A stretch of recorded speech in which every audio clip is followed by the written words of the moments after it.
এপাহ ফুলেৰে আৰম্ভ কৰিছোঁ আজিৰ ভিডিঅ'টো।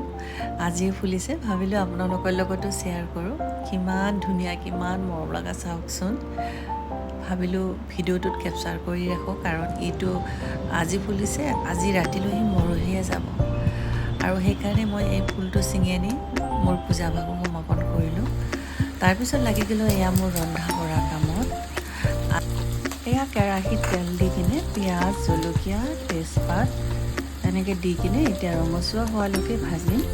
আৰু মাটিৰ দাইলখিনি মই আগতীয়াকৈ বইল কৰি লৈছোঁ, আৰু বইল কৰাৰ সময়ত মই তাতে কেইফুটামান নহৰু আৰু আদা লৈছিলোঁ। চম্ভাৰটোতে এনেকৈ পিঁয়াজৰ লগত বিলাহীও দিয়া যায়, কিন্তু মই বিলাহী ব্যৱহাৰ কৰা নাই, কিয় লোহাৰ কেৰাহীত বনালোঁ। আৰু লোহাৰ কেৰাহীত বিলাহী বা টেঙাজাতীয় বস্তু বনালে শৰীৰৰ কাৰণে একেবাৰেই উপকাৰী হয়। আপোনালোককো অনুৰোধ থাকে, লোহাৰ কেৰাহীত কেতিয়াও টেঙাজাতীয় বস্তু একেবাৰেই নবনাব। আগতীয়াকৈ আদাখিনি বইল হওঁতেই মই দাইলত দিছিলোঁ। চ' এতিয়া মই অকল নহৰু আৰু এটা কেঁচা জলকীয়া এনেকৈ পেষ্ট কৰি দিছোঁ। তাৰপিছত এই হালধি আৰু অকণমান ৰঙা জলকীয়াৰ গুড়িও দি দিলোঁ।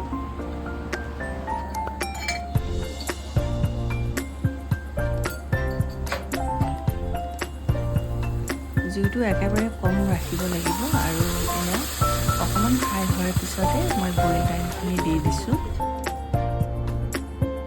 তো তৈয়াৰ হৈ গ'ল আমাৰ ধুনীয়া ধুনীয়া টেষ্টি মাটিৰ দাইল।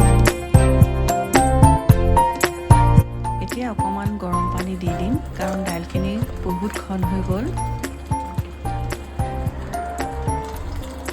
আৰু ইয়াতে কেতিয়াও ঠাণ্ডা পানী দিব নালাগে, ঠাণ্ডা পানী দিলে সোৱাদটো নাইকিয়া হৈ যায়। চ' সেইকাৰণে সদায় উতলা পানী বা অকণমান পানীটো গৰম কৰি দিলে বেছি টেষ্ট হয় দাইলখন। এতিয়া ধুনীয়াকৈ উতল আহিব দিব লাগিব, 1 মিনিট বা 2 মিনিটমান।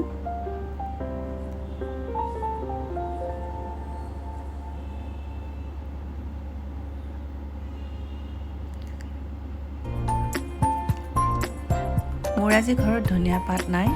ধনিয়া পাত থাকিলে অকণমান ধনিয়া পাত দিলে ভাল লাগিলেহেঁতেন, কিন্তু মই আগতে আমাৰ আইতাহঁতে ৰন্ধা এনেকৈয়ে দেখিছোঁ, কেতিয়াও ধনিয়া পাত ইউজ কৰা নাই। এনেকৈ খায়ো খুবেই টেষ্টি হয়।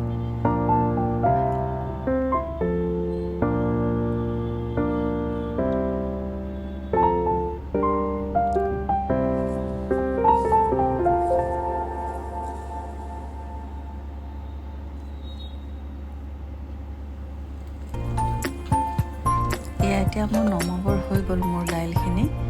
আৰু এটা ছাইডত মই ৰঙালাও আৰু আলু ভাজিলোঁ।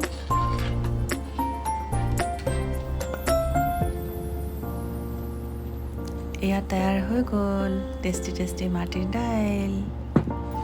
এয়া তেওঁৰ থালখনত আজি আছিলে এনেকৈ মাটিৰ দাইল, ডিম অমলেট আৰু ৰঙালাও আলু ভাজি আৰু এখন পাপৰ।